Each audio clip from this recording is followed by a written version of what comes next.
Morello. Allora, volevo fare una domanda alla bambina e poi dopo te la faccio io. Fare una domanda. Alla sta giovane di Dai, facciamo, vabbè. Sì, importante.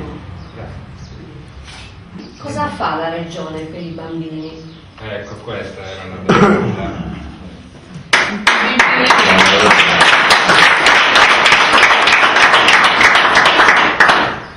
È una domanda molto difficile questa, perché la regione non fa nulla per il futuro di un popolo e non avere la lungimiranza in un progetto politico vuol dire condannare le future generazioni a non avere una storia.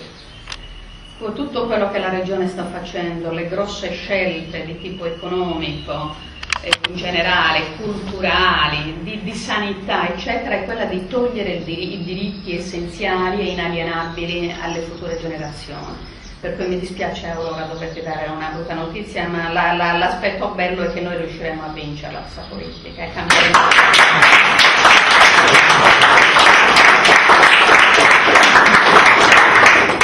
Questa sicuramente era la più difficile.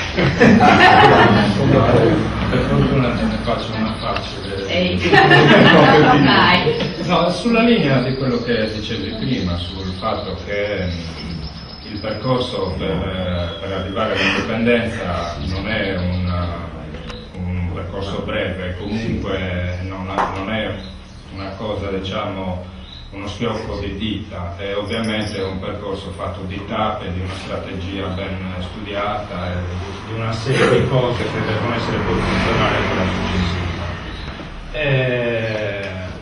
Io dirò che questo personalmente l'avevo intuito anche mettendo a confronto programmi e idee e statuti dei vari movimenti eccetera. Sai come si fa con i negativi, no? Che li metti uno sopra l'altro, li sovrapponi per cercare di capire. E io mi sono reso conto in maniera pragmatica, non ideologica, che non sono poi tanto differenti, anche perché i percorsi non possono essere tantissimi.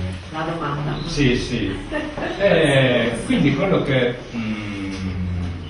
sostanzialmente volevo capire era se pensi che ci sia la possibilità di riuscire a far convergere, al di là del fatto che questa è l'esigenza, ma pragmaticamente tu pensi che si possa trovare un percorso, un oggetto del contendere che riesca davvero a raggruppare tutti quanti in maniera trasversale, perché altrimenti non riusciamo.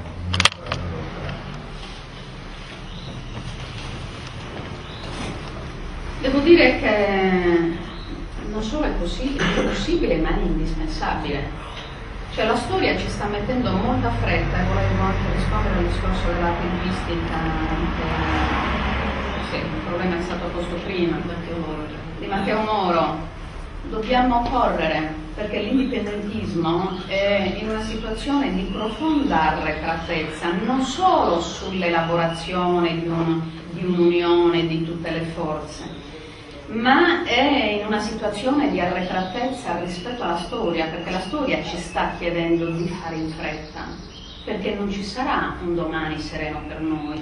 Tutto quello che sta decidendo la politica internazionale, chiaramente compresa quella italiana, e la politica portata avanti da una classe sarda non depone a favore di un popolo, ma depone a favore di interessi che esulano totalmente da quelli dei sardi e che remano contro. Adesso voglio dirvi anche che quest'anno, cioè questa legislatura è stata pesantissima, perché ho assistito a delle scelte veramente feroci, spudoratamente coloniali, e che sono state appoggiate in molte occasioni anche da partito identitario presente in Consiglio regionale, altre volte ha preso coscienza e si è schierato contro, ad esempio sul processo Galsi, che era un'operazione squisitamente coloniale e dove tutto era previsto anche dalla finanziaria dello scorso anno, finanziaria della Regione Autonoma dello scorso anno,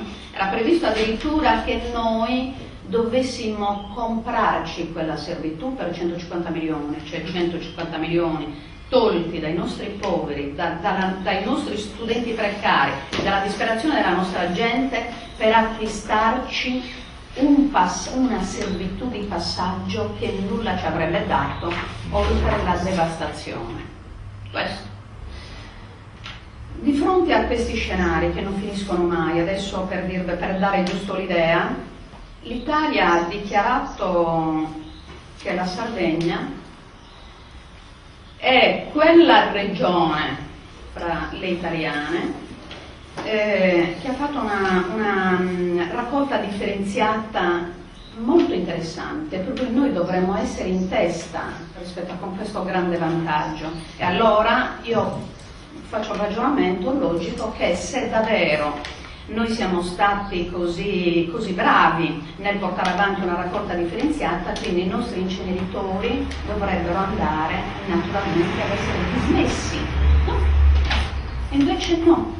Contemporaneamente passa una delibera del presidente Cappellacci dove dice che con il carattere d'urgenza nel giro di brevissimo tempo sarebbero stati impiantati nella nostra terra altri 3 inceneritori. C'è qualcosa che non va. E allora io pensai, no, ma qui vogliono importare spazzature, quindi non è un problema che i sardi sono bravi nel portare avanti questi che sono emancipati, non ci vogliono fregare.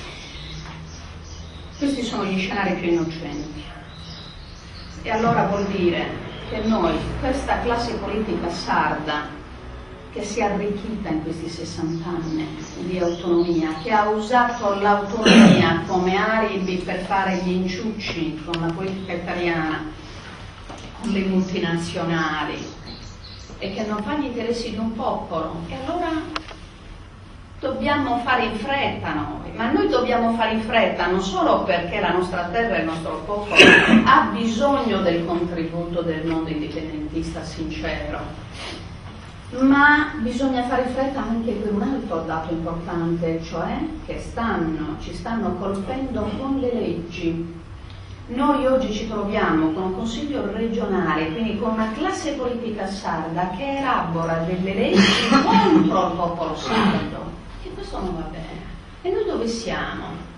Io da sola non ce la faccio a fronteggiare tutto questo. Chiaramente il mio impegno dentro le istituzioni è quello di rompere i giochi, ma non di vincerli. Cioè la mia vittoria può essere limitata alla rottura di quell'equilibrio, che è una cosa importantissima, è una cosa importante perché nessuno ne parlerebbe, tutto passerebbe all'unanimità o a maggioranza. E così invece in tante occasioni non succede, perché comunque la Zucchetto se non altro pone il problema e fa sentire la propria voce indipendentista su queste cose.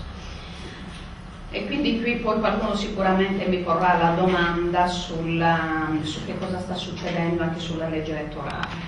Quindi se volete non vi rispondo adesso, qualcuno sicuramente va bene.